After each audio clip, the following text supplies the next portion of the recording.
We're step dancing our way to a winner on Hold That Thought's special gauntlet for the gold. Tobias Zabore back at the desk once more as now we welcome Zach Todd to the Challenger Zone to duke it out with Nikita Lohman as the win of this episode still waiting at the end of the rainbow to be claimed. And the green of spring reminds us not just of St. Patrick's Day, but of the links as well. The Players' Championship brought out the best in some, but for others, all they found in their clover field was a big old orange pumpkin. We're going to start off with Zach, who was the most disappointing golfer on the circuit. The most disappointing golfer was Ludwig Aberg. Nikita? I'm going with Hideki Matsuyama. Coming into this tournament, he had the 7th best odds to win, and he didn't even make the cut in this matchup. This is a guy who's been pro for 12 years. He's won 11. He's had his 11 career wins. He placed 6th in this same tournament last year and has an average score of 9 under.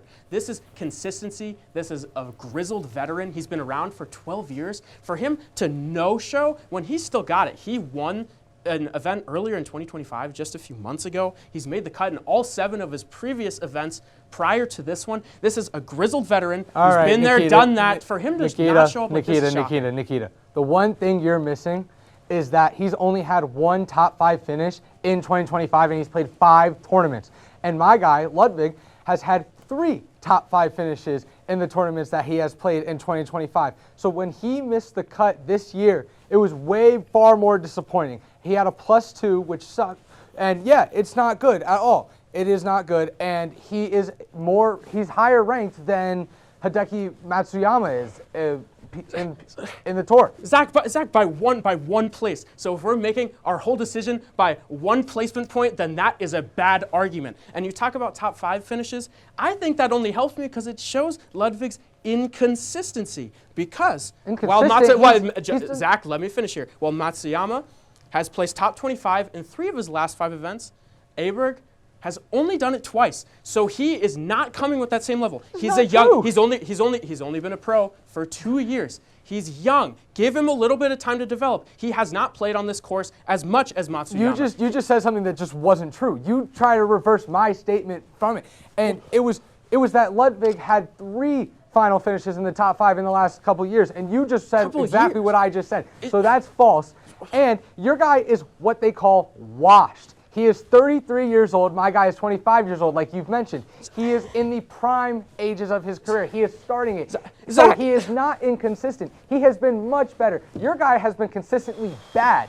That's what it has been. He's only had 1 top 5 finish in 2025, so he's on a bad stretch. He did bad, and he finished as even, and my guy finished as +2 when he was supposed to do better. Zach, so what tells you that's more disappointing? Zach, where did I lie? If you want to go and look at Ludwig Aberg's last 5 events, he's only placed top 25 in 2. So you are the one that's lying. And you're talking about washed Hideki Matsuyama won an event 2 months ago. If you lose all of your golf skill in 2 months, that's pretty shocking. That's not what's happening here. He's qualified in all 7 of his events prior to this one. To call him washed when he's only 33, golf is not basketball. Nikita. This is an older man's game. He finished tied for 5th, tied for 42nd, which was bad. Then he won the event, and then he got tied for 22nd. So I don't know where you're getting that he only had that many. Like I don't know where you're getting it. I really don't. He got cut from the Arnold, and that was the only single one that he got cut from, was this month. Are you missing his withdrawal? I mean, come on. No, I'm not missing anything. I'm not missing anything. You're the one that's missing the Exactly. clear facts. I think you need to go back in and look at the I numbers looked today. to see what's really happening. I don't know what page you're looked. looking at, whether it's maybe you're on, I don't know, Golf Reference, something that we have never heard of. I don't know what stats you're looking at. Google. I know Google. Zach, I don't know what type of Google. You might need to check your computer because Hideki Matsuyama I got no viruses on there, Nikita. No viruses. I think you might because Hideki Matsuyama. We're going to stop it right there. That is the end of this debate. We'll give you the winner of this debate and the episode after the final thought, however. There's nothing more special in sports than a dramatic finish, just like we're about to have here. And, well, nothing spikes the drama more than a buzzer beater. There's been a lot of thrillers over the years, but which one captured your hearts the most and our debaters? We asked all of you at home. Here is what you said. We're going to start with the elephant in the room. Evan, not out here, but he had Kawhi Leonard's dagger. What are y'all's thoughts on that? I mean, one of the best moments in recent sports history. Honestly, it joyed my heart to see it. I mean, I think everybody had the same reaction when that ball bounced around the rims. But the only buzzer beater in a Game 7, I mean, come on, it doesn't get better than that. Nikita, you came in next at 6%. Damian Lillard versus the Thunder. What are your thoughts on that buzzer beater? I mean, the absolute disrespect to wave the Thunder away. He blew up that team. Paul George got traded in the offseason, and he heaved that. I mean, it was a bad shot. I can't disagree, but that's a special moment. Zach, you came in at 19%, the epic shot, Jordan versus the Jazz. How important was that buzzer beater? I mean, when you think of Michael Jordan, you think of three things. The two three-peats, the tongue dunk, and the jump from the free throw line, and then that buzzer beater that he hit against the Jazz in the finals. He bumped his arms, bah, bah. Best thing I've ever seen.